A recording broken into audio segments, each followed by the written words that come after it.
Hello, everybody. Welcome to another session here at the Kickpod Dojo. I am your host slash sensei, TJ Williams, giving you the insight of my martial arts journey, discussing and analyzing martial arts based subjects, and also highlighting martial artists of all styles, past, present, and future. All right. So I hope everybody had a New Year, Happy New Year. Of course, I have a good New Year's Eve because I spend most of the time in front of TV watching Cobra Kai, Oh which is yeah. wonderful. Yeah, that was definitely a good season, but I'm not going to ruin it for everybody because I know most of the world don't have Netflix yet. But once you see the season, you'll be asking for the next season. That's All right. right, and lastly, I like to offer my condolences. Of course, it's been trending for all day yesterday, and of course today we lost the pioneer in the entertainment business, Betty White. We was hoping that she would have made it to 100 years old. We was only 2 weeks away, but yet we could still celebrate her birthday. But really, we could celebrate her life of entertainment. But not to think negative, but we always got to think positive, right? Yes, sir. Yeah. Yes, sir. All right. So let me introduce you to my guest for this week. He's from Moorpark, California. He's the CEO and founder of Moorpark Karate and Krav Maga. And also, he's a podcaster as well as a professional wrestler. May I introduce you to Master Jason Flame? How are we doing today? I'm doing great. I'm doing great. Thank you so much for having me. Appreciate it. It's an honor to be on the show. Yeah, it's really nice to find somebody that has like three qualities. I mean, podcaster, martial artist, professional wrestler. Oh, definitely. We're gonna get into professional wrestling later in the show, though. But Yes, sir. okay, Sounds so good. yeah, so we're gonna get into like a time machine. Let's just say DeLorean style. I mean, Okay. definitely flux capacitor, 88 miles per hour, 1.21 gigawatts of electricity, and we're going to be set to go to the past. So we're going to go way in the beginning of your life. So the first question is, describe yourself how you were before martial arts. Yeah, for sure. So again, my name is Jason Flame, and thank you, TJ, for having me today. Super excited to share my story with you all. It's funny. I started martial arts when I was 10 years old, so I don't really remember a lot. I don't have a lot of memories before martial arts, especially with other activities. I didn't really play sports growing up. My family loved to go to Pismo Beach here in California, and we would go to the dunes and go riding quads and ATCs. And my earliest memories is pictures of me in a dune buggy when I was like months old. So that was, my dad grew up riding Harleys, and so we were really into being out in the dunes and riding. So that was a lot of fun. Oh, so you could say were pretty active when you're a kid. Yeah, I think we were active. I grew up, I was born in the 70s and grew up in the 80s. And, growing up in the 80s, man, we would just go outside and play, right? I mean, that's Yeah. not something that even my own kids who are 19 and 16, they didn't really grow up playing outside. So, I have two younger brothers. We love playing outside. We were super active. We were pretty rambunctious. And I think that, may have been one of the things that led us to martial arts. It's funny that you brought up the Cobra Kai series. Right around the time that I started martial arts was when the original Karate Kid came out. And, I remember my mom saying, we're going to go to a class. And I said, well, what are we going to do? She said, well, I'm going to take you to a karate class. And I really didn't know what karate was other than like what I saw on the Karate Kid. So I actually started martial arts at 10 years old. My mom was the whole inspiration. She wanted to do martial arts when she was a child. Her parents wouldn't let her do martial arts. I don't think they wanted her to do martial arts because they saw the fighting.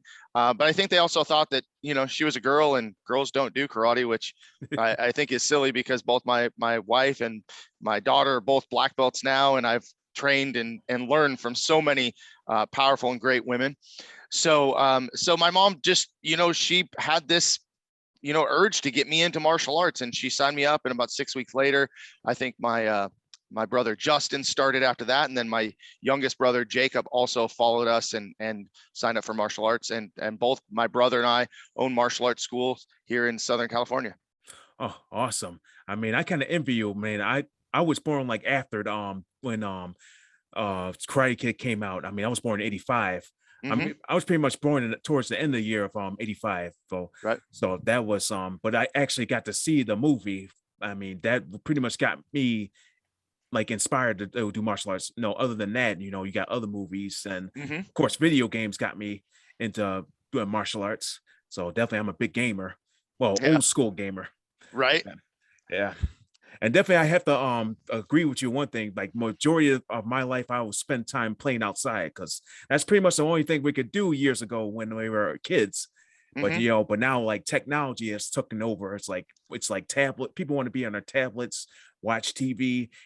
That's just, well, not to say that it's totally gone, but we are kind of trying to get back to going back outside. Yeah. I think, the technology, right? We grew up in the 80s and playing video games, right? Yeah. Video games were fun to play, but we still wanted to get outside. I think that, all the kids that have the phones and the tablets and all the devices these days, it's not really much more of a distraction. I think that the emphasis on, that fear of missing out is what, glues people to their phones and to social media in general. And it's man, it's kind of tough. I have, again, a 19 and a 16-year-old, and I've watched them, grow up through their teen years and the struggles that they faced, because of the social media, because of that easy access to technology. But in a lot of ways, it's great. I mean, look at what we're doing right now. How could we do a podcast online when you're in Niagara Falls in New York and I'm out here in Moorpark, California? We're literally on the opposite ends of the country, and here we are able to do this. So there's a lot of positives to it. We all just faced COVID, and the challenges with that, and I'm not sure how it's going in your area, but for us, there was the shutdowns, there was not being able to do in-person training, and thank God for technology. Thank God for being able to get online and get on Zoom and continue to teach our martial arts and spread, the benefits and the value of what martial arts has to offer. Yeah, I could say that it was difficult with COVID shutdown. Most people lost their jobs or they got laid off temporarily. Well, I was one of the few that got laid off temporarily, but luckily it was only 2 months. Mm. But luckily for the 2 months that I was laid off, I was be able to actually start this podcast. So I'm like going at 2 years right now doing this podcast. So it's wonderful that COVID shutdown gave me an opportunity because it gave me an opportunity to do a lot of things. I mean, I want to get back to working out. I never had much opportunity to work out because I was always working long shifts and work for like 40 hours a day. So that would really pretty much kind of not like slow down my workout routine, but I felt like I didn't want to work out, like I didn't want to wake up and do my workout routine. Hmm. Hmm. Yeah. All right. So of course you pretty much killed two birds with one stone. You got the first question and you got the second question. I mean, the second question was what was your push? You said that your mom that she Yeah. pushed you in the martial arts, Yeah. right? So what was your first lesson like? Can you describe that? Man, my first lesson, again, this was I started martial arts in 1985. There's a lot of things that I remember about not just that first day, but kind of like, getting started. Number one, walked into class to one of the biggest men I've ever seen in my life. His name is Jeff Washington, just a really powerful looking dude and super intimidating. He was the first person that he taught the first class that I actually took. And then I come back and then my instructor Dennis Ichikawa is a much shorter Japanese man, right? Very soft spoken until he wanted to pull that energy out of you, right? And he was he even though he was much smaller, still had that commanding presence. I remember a lot about the instructors when I started, and just I still go back to that room because it was in a recreation center, and it was just a small little room. I remember I can remember the colors, oranges and yellows, and the pictures that were on the wall. Those things are just kind of ingrained in my memory. And on the floor, we'd have to fold out the mats before every class. So I remember, helping out doing that. I remember the smell of the uniform. It's so weird that I remember that, but I remember taking the uniform out of the package and smelling that. And it's funny because every now and again, I'll get that same smell as I'm giving a new uniform to a new student. And it just brings me back. There's just something about it. I can't even explain it. But yeah, it was, I loved it. I thought it was the coolest thing ever, especially when watching Karate Kid. And I was always a Johnny fan, by the way. Yeah. I thought Johnny was like the coolest dude ever, even though he was the bad guy. And we'll talk about professional wrestling a little bit, but I always loved the heel. Yeah.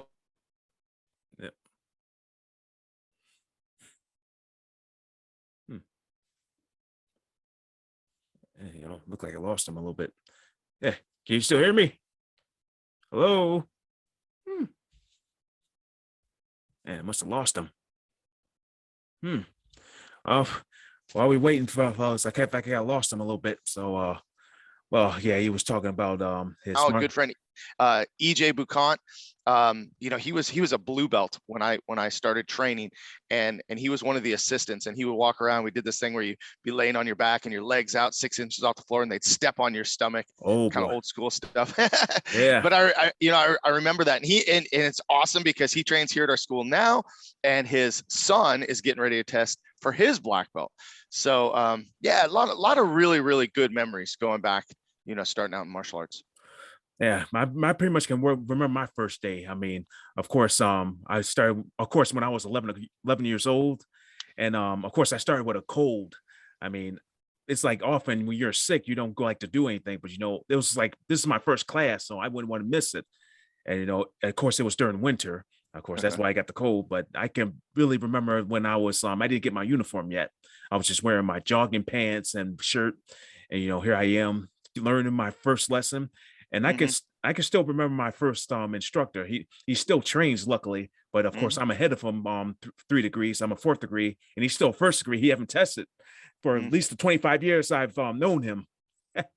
But yeah, it was. We know a fun. few of those. And you know what? It's interesting. I can remember a 1st degree black belt who never tested. His name was Ken Knight, and man, this dude he just had this commanding presence, and he was just super tough, but like he never tested. Everybody passed him up, but man, everybody looked at him with a lot of respect because he was the old timer. He was the vet. He was the guy that was there all the time. So still a lot of respect for him, even though he didn't test. All right, so of course, what was your mindset after the first class? You say you want to be a black belt, or you just like, I want to learn more? Yeah, again, being 10 years old, I don't know that I thought about being a black belt right away. I don't know if that was like my immediate goal. I just wanted to learn some cool stuff. I actually, because of Karate Kid, was interested in tournaments. I wanted to compete because, again, I didn't play baseball, I didn't play soccer, I didn't play basketball, didn't play football, didn't play any sports before the time I was 10 years old and started martial arts. As a matter of fact, my mom went to sign me up for a flag football league, and I remember we're getting ready to go to tryouts, and it wasn't really tryouts like I was going to get cut or not make the team. It was just they wanted to see how you do, so they put you on the right team.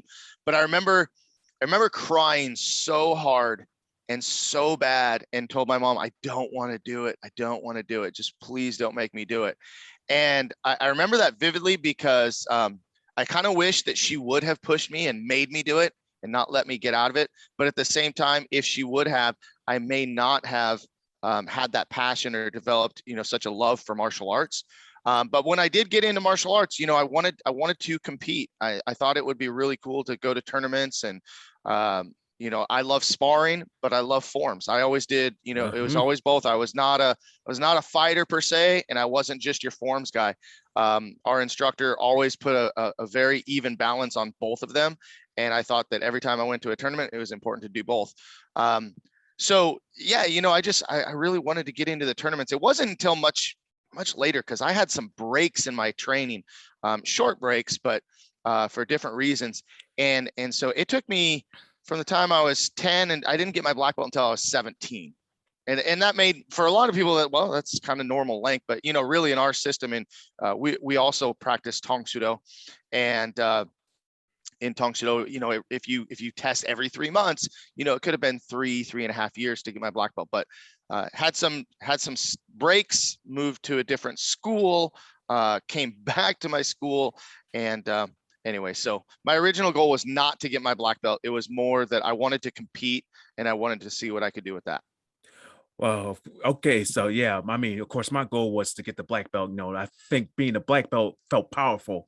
I mean, it's like if the saying, if you're a black belt, nobody will mess with you. But that's not the case. I mean, they don't care. I mean, I say this, like, it's always best to humble yourself and be praised later than to praise yourself, then be humble and be humbled later.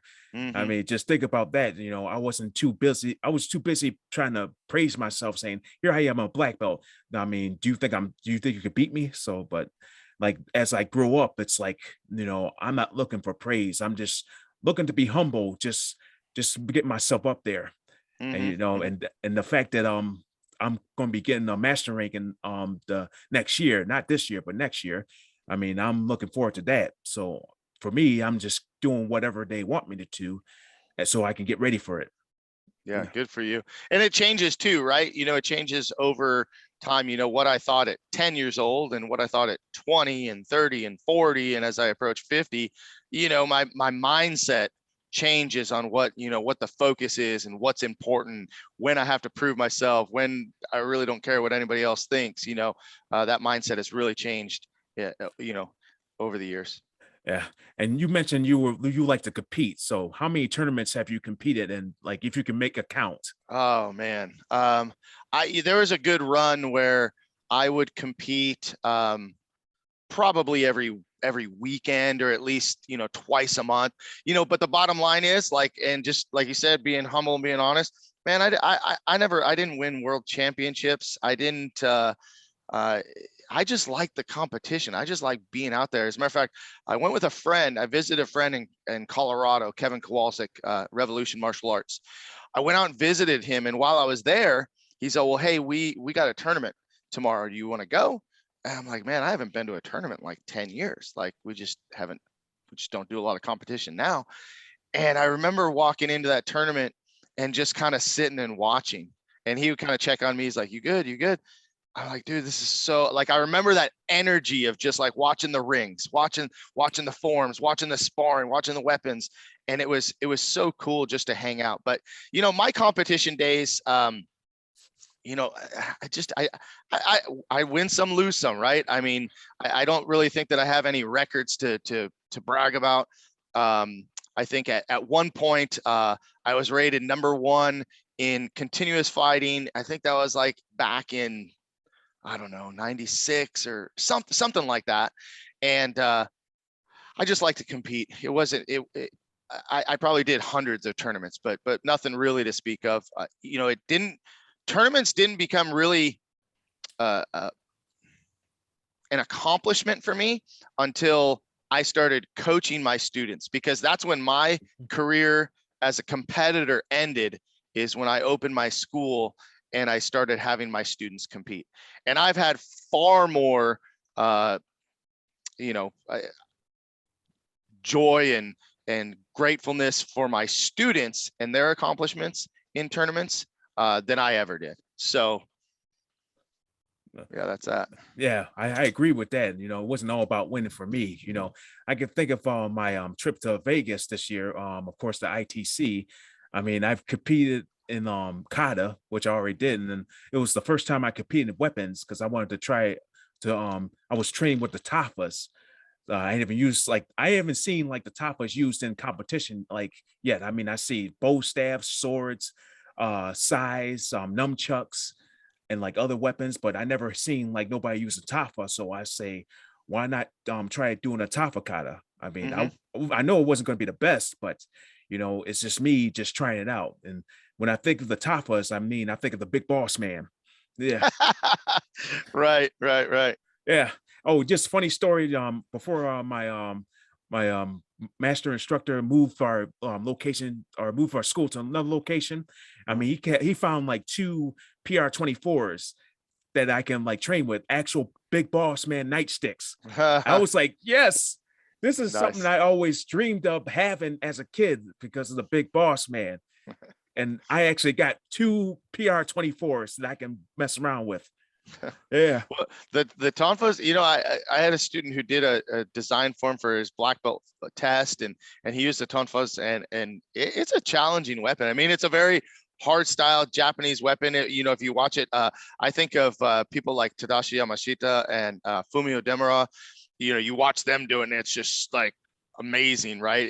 It's not what you would imagine, like if you're thinking XMA, but like that old school traditional hard style. Super cool to watch though. Oh yeah, I think you mentioned like a black belt test. Can you describe that too?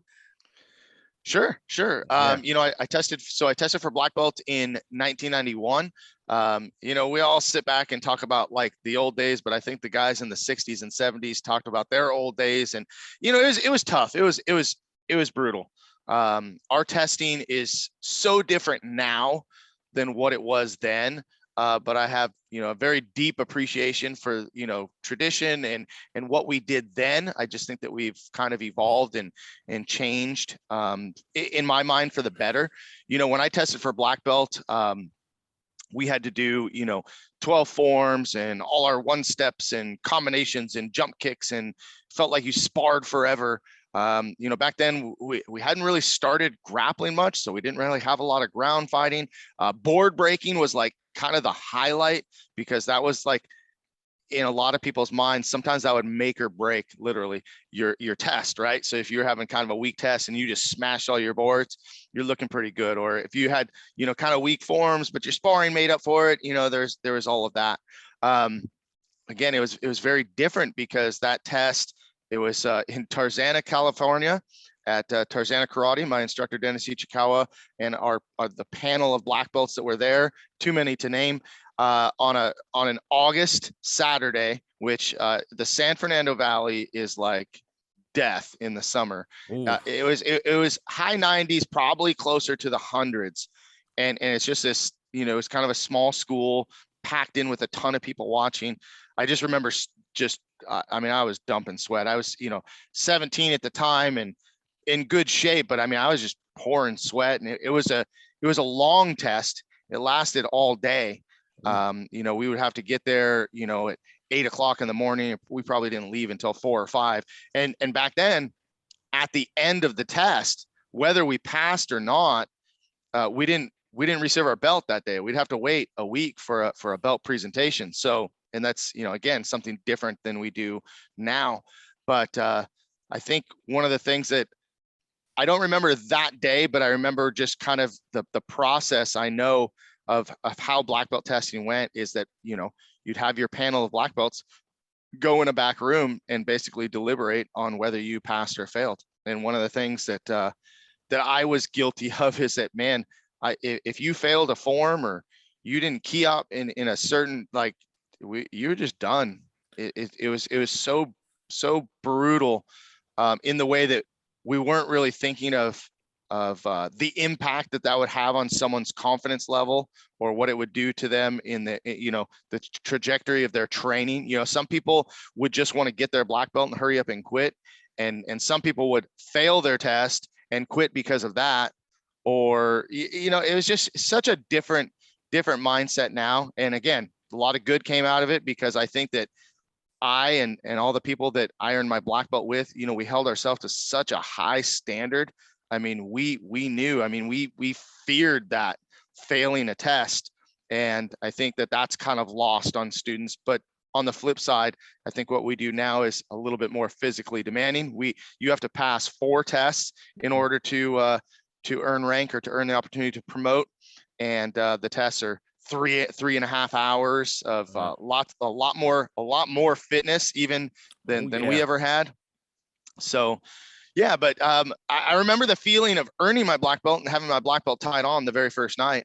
It was an overwhelming amount of pride, for hard work. It was one of the first things I think in my life that I looked at, and that I did that. You know what I mean?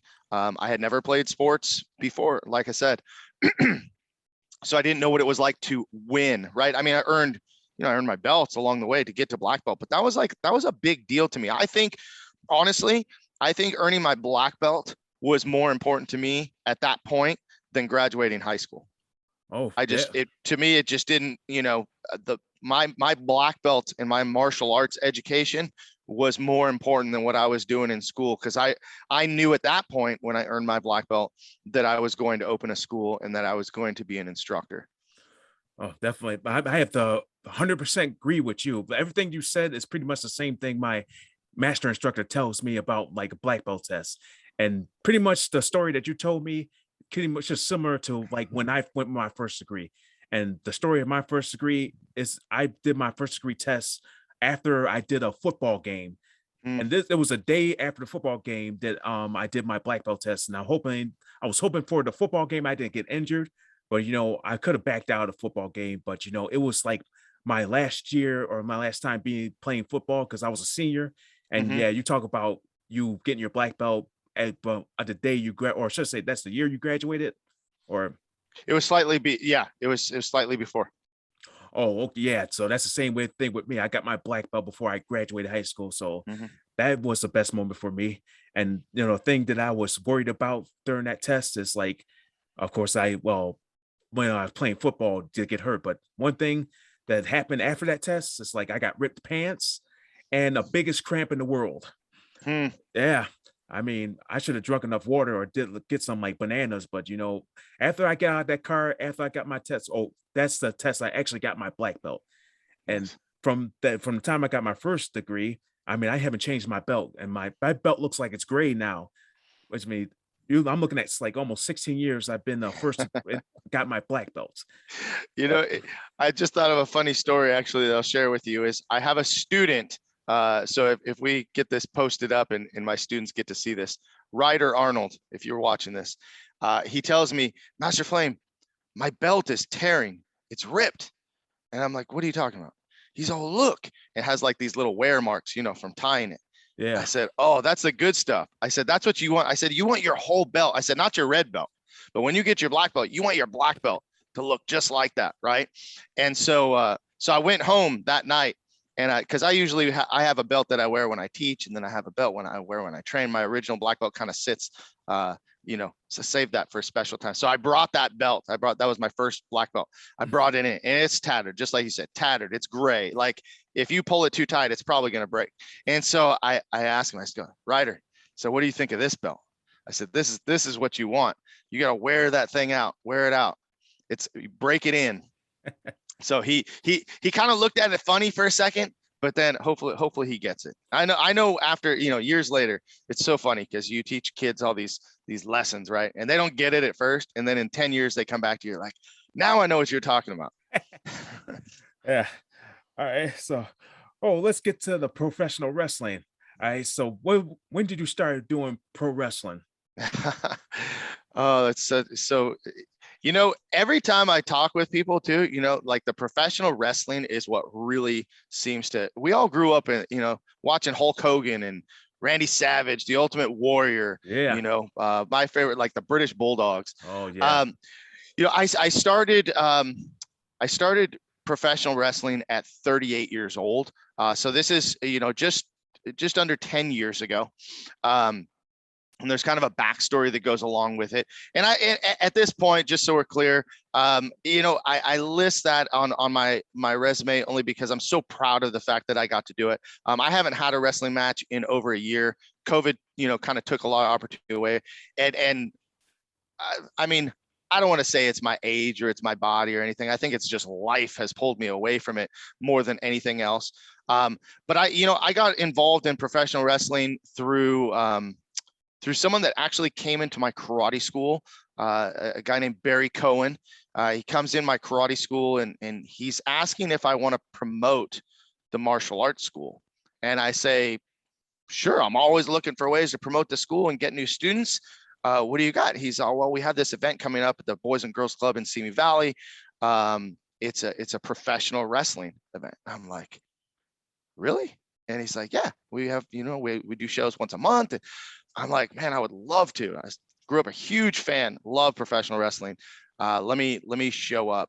And so I show up and we set up a booth. We have a table, put our banner up and everything. And we're handing out flyers. And Barry introduced me to the owner, Paul, better known as Logan X, the owner of MPW. He comes up, introduces himself, kind of real quick, and we get to know each other over a couple shows. And at one point he asked me, he's like, what do you think about getting in the ring? And I said, man, I've wanted to do that literally my entire life. So just to kind of go back a little bit, when I was in my early 20s, I got involved in martial arts, earned my black belt at 17, opened my school at 19, believe it or not.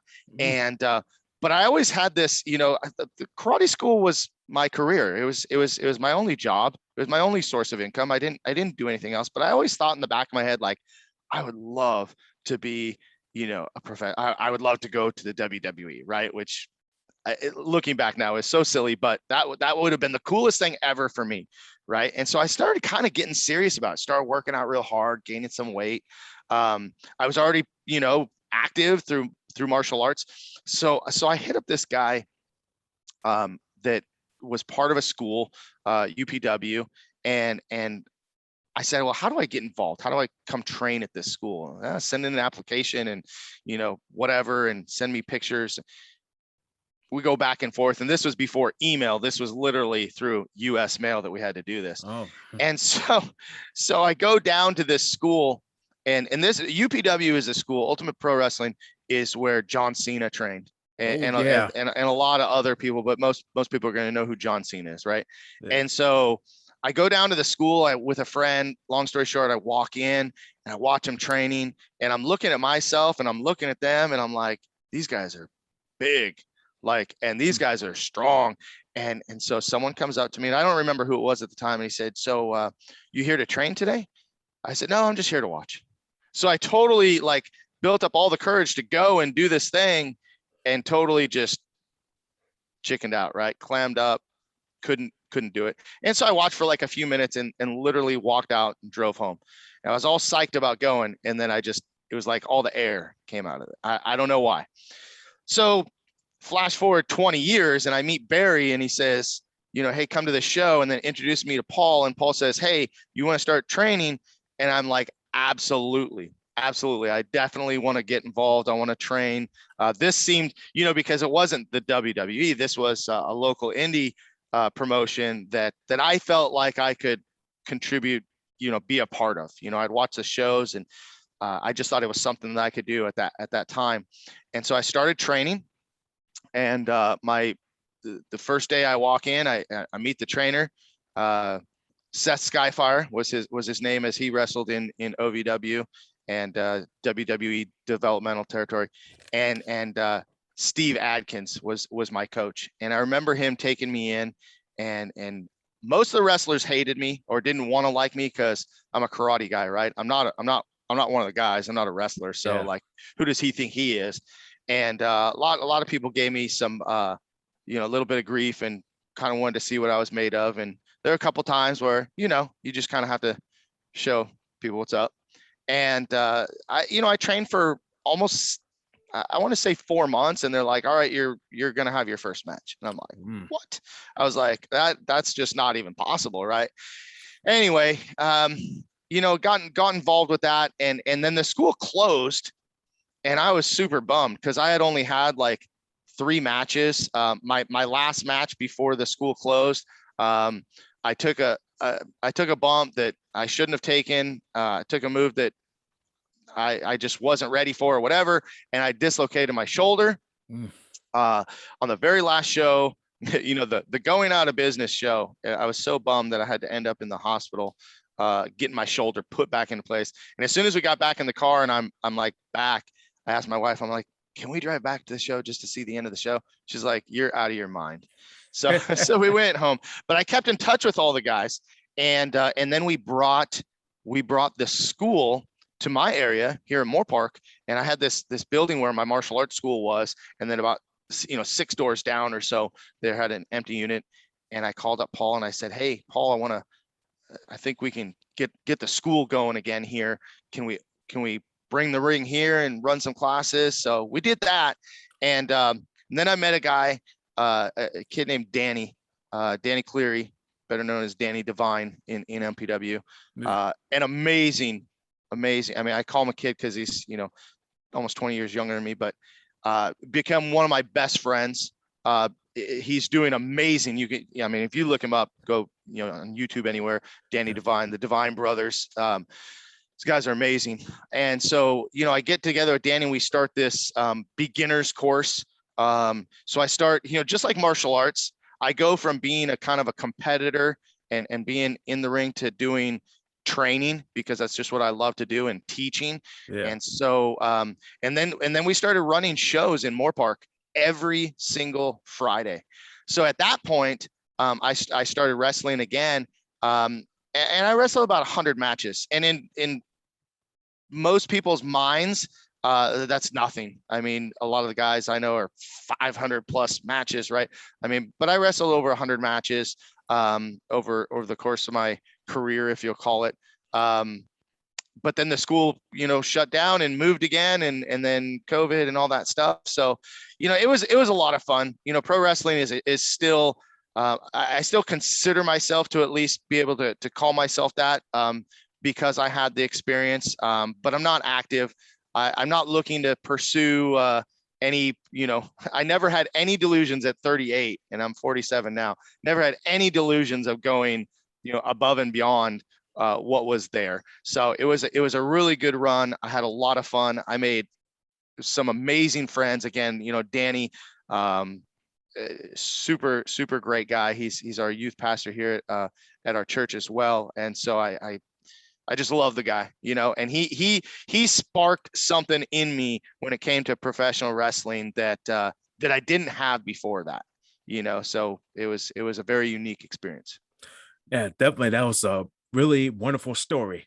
I mean, it kind of reminds when I started, I started when, of course, me and my friends would go over to a show in Canada. I mean, my childhood friend, or should I say my grade school friend, he would go over there and train and actually wrestle. And then, like, I kind of made a promise to myself, if I passed my third degree black belt test, I would go to train. But I failed my third degree, and of course, I just went training anyway. It's like I started. Surprisingly, I started on the anniversary of Eddie Guerrero's death, and then of course, this was around when I was 28 or 29. I trained for a year. I did a couple practice matches, and then I did my first match. I was going to a show in Oshawa, Canada. I mean, I didn't even have a car back then, so I walked across the bridge, and then one of the guys I trained with drove with me, and he picked up another guy that was the promoter of the show. And surprisingly, here's a funny story, that he told me that the ring that they was going to use for the show got stolen. So of course, they had to get a smaller ring, and of course, I was pretty much wrestling in the big ring because I guess that's what I was doing. But a ring is a ring. I mean, if it's about big or small, but I that anyway. That was like my first show, my first match. And surprisingly, I had to wrestle twice that night. I had to wrestle a regular match, which I won by disqualification. And then the next match, I was put into like a street fight. And I wasn't even trained in doing street fights. So like everybody else is getting smashed with chairs and fiberglass or even boxes. But I got like the pleasure of getting hit by Tupperware, plastic Tupperware. I mean, but it was a wonderful experience. I mean, from there, I would go back to the States and train, and I would have matches. Of course, I picked up a tag partner. Of course, and he's starting to get big in midget wrestling with short sleeves Samson. I mean, he started doing that. Me and him are like good tag team partners. We call ourselves the Arcade Heroes. And so far, we two promotions we've captured the tag team championship, and like next week we're going to a promotion in Pennsylvania, Altoona, Eclipse Wrestling. We're going to wrestle the tag team champions there. I mean, this is our second opportunity. I mean, that getting tag team champions, but I mean, I'll be surprised if I do win that day. But that'd be a number 3 of getting a tag team champion. Yep. But, well, the world of professional wrestling is definitely a quirky and unique culture. A lot of things I love about it, a lot of things I didn't love about it. But in the end, lots of really good memories, and I think it's something that'll always be a part of me for sure.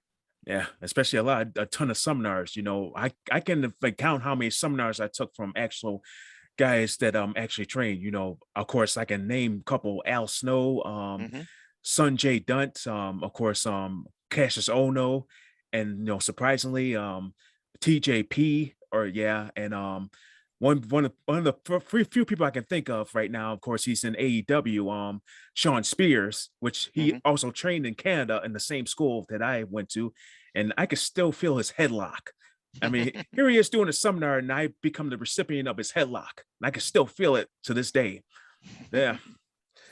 I, Good times. all right, so we're almost to the closing of our event, our car ride in the Sure. past, but here's we're just gonna make a little stop, a little detour to the Hidden Dojo. So this is like kind of like series of questions I ask to our guests, and Uh-huh. I want you to answer it to the best of your ability. Sure. All right, so the first stop would be, what's the best advice you ever gotten?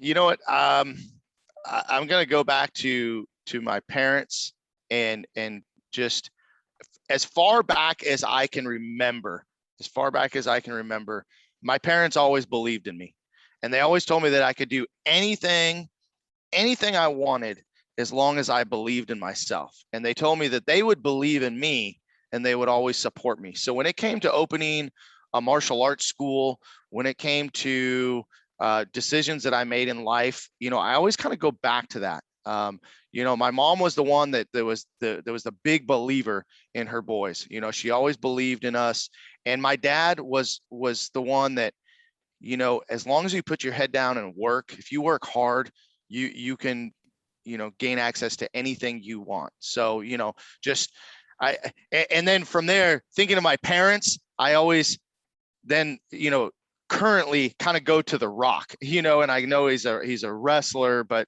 like Dwayne Johnson, the fact that, he says, work hard, be humble, be the hardest worker in the room, that kind of mentality, that sticks with me. So that I think that's though between those three, and there's been so many other people that have given me great advice. So I know I'm skipping over a lot of people, but the fact that my father taught me to work hard, and my mom told me that she believed in me, those two things together, I've carried that my entire life. Wonderful. It's always great to have your parents behind you. I mean, yeah, usually I have my mom, like she's almost like pessimistic sometimes, but she always give me that push to give it my all. And of course, my Yeah. father, yeah, he was definitely the pusher too, pretty much. Hmm. Yeah. Okay, the worst advice you got. Worst advice. Oh gosh. I can't think of anything that comes to my mind that is the worst advice, because I think no matter what someone tells me, whether it's good advice or bad advice, something that I tell my students: when you watch people, you learn what to do or you learn what not to do, right? So even the bad advice that I've given, and I just really can't call anybody out and nail one thing, but even the bad advice that I was given, because if I was given advice, I probably took it and tried it out, and I learned a lesson from failure. So that's really all I can say there, is that I don't know that I've ever really had any bad advice, because even the bad advice I've learned from. Well, I'll tell you one thing, I'm not doing any dives through the ropes no more. My feet got caught. I mean, I'll jump over the ropes, but not I'm not gonna do no dives through the ropes. Right. All right, so how would you reward yourself? I kind of call this the guilty pleasure. Well, I mean, I love to eat, so like, food is my guilty pleasure. I'm a Any of my students know that if I'm having a bad day, or if they want me to have a good day, they just bring me a bunch of Reese's peanut butter cups. Anything with chocolate and peanut butter is my go-to. But yeah, I think my guilty pleasure is eating out and going somewhere good, because I always think to myself, if I'm gonna reward myself, I kind of like to reward myself with something good. So like, I love to go to a good steakhouse, Texas de Brazil or something like that. Those are some of my favorites, because like, all you can eat steak, can't go wrong. Yeah, I definitely eat like a horse. So, but I know I'm gonna burn it off because I'm already a fitness instructor, so I have no excuse of not going to work out. Right, right, right. All right, what famous movie would you want to be in? Oh man, famous movie that I would like to be in. Um, well, I kind of look towards the movies that are some of my favorites, and I'll list a couple. Um, I would say first is The Godfather or Goodfellas because I'm a huge mob fan. I have some Italian roots. My wife is 100% Italian, and something about that movie. Like I would just kind of like to insert myself, even if I was just like a back character, just to kind of be part of that. Um, on the flip side, another one of my favorite movies is The Last Samurai with Tom Cruise. Not because of Tom Cruise, although I think he did a pretty good job. But like, could you imagine being one of those samurai warriors back in that day and Yeah. just like the whole deal? I think that's kind of the martial arts in me. And then I would think the third one that I'm just going to throw out there that comes to mind right away is the movie Best of the Best. Oh one of yeah. one of my favorite martial arts movies of all time. Um, I I just to be in that moment, the whole story, the training. I mean, come on, you got James Earl Jones who's Darth Vader, in my Yeah. mind, so you be with him. And then, I don't know if the kid that's in the son of Eric Roberts, Yeah. Edon Gross, Yeah. he actually earned his black belt under my instructor. So I Oh, watched him kind of grow up and train, and then to see him in that movie was cool. But Best of the Best, yeah. So those three, I don't know, Godfather, Last Samurai, Best of the Best. Man, I'm a movie buff. I love all movies. There's so many movies that we could talk movies for an hour. I can tell you all about every movie. But yeah, those I'll leave those three for today. well, definitely for me, call me crazy, but since I have like the voice of James Earl Jones, I say Lion King for me. Because I Yeah. could easily fool people with James Earl Jones voices. It's like if I was standing behind like a register or standing behind a door or even Uh-huh. behind like a shelf, I could probably fool somebody thinking that James Earl Jones is in the building. And that's what I could say. That's the one movie. And of course, yes, Best of the Best. Yeah, that's a good movie. I Love think it. I've seen like three of the sequels. I mean, the first one, the second one, and the third one. Yeah. Yeah. I forget about number two and number three. I just focus on number one. I all right. Secret talent. Secret talent. Um, Secret talent. Well, I would like to think of myself as someone that can, as a coach, as a mentor, that I can bring the best out of people, even when they don't believe they can do it. And one of the ways that it's just, I don't know, over the years, board breaking has always been one of my favorite parts of martial arts, and because there is kind of there not kind of there is a science to it, right? And I've watched children break boards and adults break boards, and it goes back to the being able to get someone to do something that they don't think they can do, but I believe enough in them, and I can tweak their technique, or man, I've even kind of tweaked how I hold the board or give it a little push or something, right? Um, so getting people to break boards when they don't think they can, but ultimately getting people to do things that they don't think they can, um, and being able to give them the motivation and give them the confidence to be able to do it. Yeah, I probably would say your hidden talent would be like commentator because you of course you were in the professional wrestling of course and then you do karate. I could see you probably doing color commentating. I always kind of thought of that. I tried it once. I'm a terrible commentator on professional wrestling, because as much as I love it and as much as I was able to do it, there was a part of it that this is one of the things that I wish that I would have spent more time on. Is I didn't have a head for wrestling the way that some of my friends did. So I didn't get the story all the time. I didn't get the spots. I didn't, it just didn't click together really easily for me. But yeah, commentating is not my thing. But being on interviews and being on screen and interviewing other people, I could do that all day long. I love it. Yeah, definitely. All right, dream celebrity encounter. Oh, that's easy. it's got to be The Rock. Oh yeah. I mean, I haven't had the encounter yet, but I would love to have the encounter. Um, just 5 minutes. Well, okay, so I have had 2 different encounters with him, I guess you could say, but it's not like we shook hands and introduced ourselves. But he was out here at Gold's Gym, and I'm on the treadmill or the elliptical or whatever, and he kind of jumps onto the one next to me and just starts warming up, right? And he just kind of looks over casually like, hey man, what's up? You know, super cool, super nice.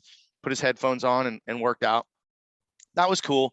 Another time, actually, when my daughter was months old and his daughter was just a few months old, he was having dinner with his mom and his daughter at a restaurant in our area, and he happened to be sitting over at the table across from me. And there was not very many people in the restaurant that night. And I'm looking over, and my wife's like, "What are you looking at?" And I'm like, "That's The Rock over there." And so she's like, "Well, why don't you go over and say hi?" And I'm like, "Well, he's eating, so I'm going to wait until." So he's all done eating. He got his check. He's done. He's just kind of hanging out. And I finally walk over, and I did introduce myself. He'll obviously never remember who I am, but he held my daughter, and we took a picture. And it was back when we had flip phones. So the picture was on my flip phone. I never transferred it anywhere else, so I don't Oh have the man. picture. But that was a cool one. But if I could have an interview with any celebrity, he would be my number one choice. I just want to get in his head and let him talk a little bit. Yeah, that'd be probably my celebrity encounter. Actually, meet The Rock. You know, definitely. I've read a lot of celebrities because I go to Comic Cons. I Right. mean, probably my top celebrity encounters is one of them. Probably majority of them is wrestlers. I Mm-hmm. mean, I think the last person I've met like big is the Undertaker. Okay. And this was like after he had this match with Goldberg in Saudi Arabia. So yeah, that was around 2019 because I Okay. remember. Mm-hmm. And of course, I know one of the wrestlers that you put on your list that you wanted to interview is Hulk Hogan. I met him in my hometown.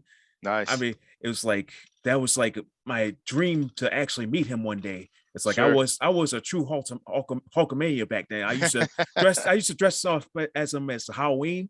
I still have the picture of me actually in like a Hulk Hogan costume. Uh-huh. And then of course here I am like years later, like he comes to Buffalo in a Comic-Con, and here I Right. am standing in line. I got my tickets to actually get a photo op with him, and here I am standing next to him, Mm-hmm. and it's like, "Ooh, man, this is amazing. I'm actually meeting my childhood hero." Mm-hmm. And here I am. I'm kind of bragging about it. I kind of send a picture to my mom because she know how much I loved Hulk Hogan, and Right. and she's like going crazy too. But that's I'm pretty much good with celebrities. And of course, one of the other celebrities you put was William Sapka. I met him too. Mm-hmm. Yeah. And of course, I made him bow to me because I was telling him this was like around when I got my fourth degree. And and it was him and Martin Cove there too. Yeah. Yeah. So so basically when it comes to Cobra Kai, I met like all 3 of the cast members. Oh, Yeah. nice. Yeah. Nice. Very cool. Oh yeah, and I see an Easter egg, and you was talking about your school mentioning the Cobra Kai. Well, not to spoil it, but yeah, I Yeah, see. somehow we came up in the top 10 on the dojo leaderboard. So that was a total shock and surprise, as a matter of fact, because I get a text from one of the instructors at our school, and she sends me a picture. She's all, our name is on the board in Cobra Kai. I'm like, what are you talking about? And so I look at the picture, and it says Moorpark Karate.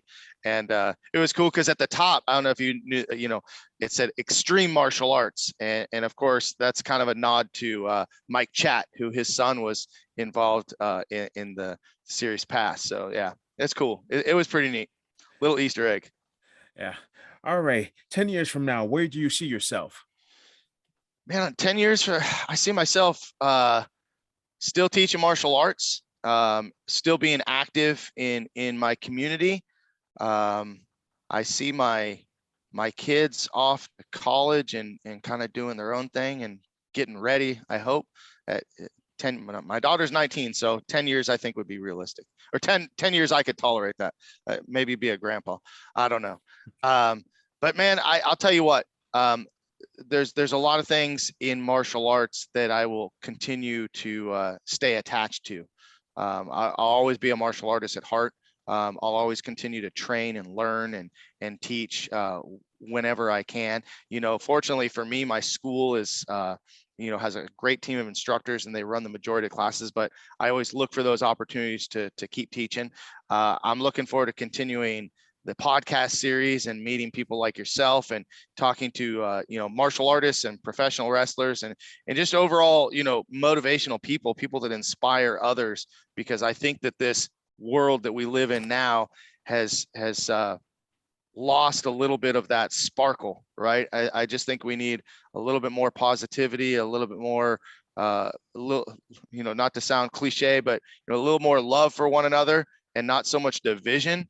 Yeah. Social media has created such a division. Politics has created such a division. I would love to see myself being at least one of many that will continue to make positive changes and bring people together and not separate people. Yeah, see, that's the purpose. That's the purpose of my podcast. And of course, that's good. That's good that I trained in martial arts. Of course, we're part of the United Fight Arts Federation. So the main word is united. So with this podcast, I want to spread the positivity of what martial arts is. We've been so against each other, saying like this is the better martial artist style, or this is the better martial artist. I mean, it's not about if you got the best martial arts style or you're the best martial artist. It's just like this is us united together and sharing our experience. I mean, we're not trying to be enemies. I mean, we're just simply being friends. If I was to visit your school right now, I'm there just to train with you and not be like saying like this is how we do it. I mean, this looks better, but it's me trying to enhance my training. Like say, if I wanted to get ready for my 5th degree, which would be in 2023, I mean, it's good thing I don't have the test physically anymore, but for that, I probably would go to your school and see if I could pick up something, and then I can use it in my performance in front of Chuck Norris. So that's pretty much the aim toward my podcast. Good for you. Yeah. Keep it up, man. Keep it up. Keep doing it. Oh yeah. I'm starting another podcast soon. Of course, it's going to be geared toward my fitness. Yeah, because there's a lot of also negativity toward fitness, or at least people are going the wrong direction with fitness. So I want to create that. Yeah. Well, good luck to you, and wishing you all the best in 2022. I hope I answered all your questions and well, we got one kept more. It interesting. Oh, one more? Yeah, we got a bonus question. Question. Favorite technique. Favorite technique. Elbow. Good. Nice and simple. Boom. Keep it easy. Put them out. One and done. Yeah. I would say the Van Damme kick, but I have to do a complete split to do that. I used to do a split. I mean, that was when I was young. This is before I did karate. I actually did a split. Yeah. Like pretty much Johnny Cage style. Nice. All right. So before we kind of close this off, I kind of want to kind of end this podcast with a little quote, like kind of going toward the new year. Of course, this is coming from David Bowie. And he says, "I do not know where I'm going from here, but I promise it won't be boring." So when I say that, what do you think about that quote? I think keep life interesting, try new things, have fun, spend time with your family and your friends, and just enjoy life. Awesome. So thank you very much, Jason Flame, for joining me today. So definitely it's been a wonderful talk. All right, so I'm gonna close this out, and definitely I hope you're do well with your podcast too, and hopefully I'll be a guest someday.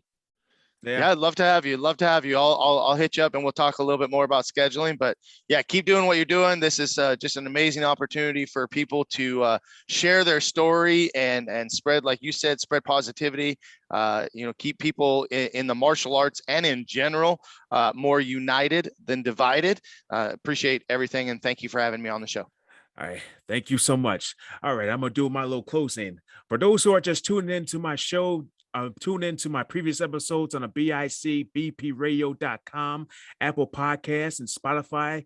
And I'll see you next time for a wonderful episode here at the Kickpod Dojo. This is your sensei, TJ Williams, bowing you out.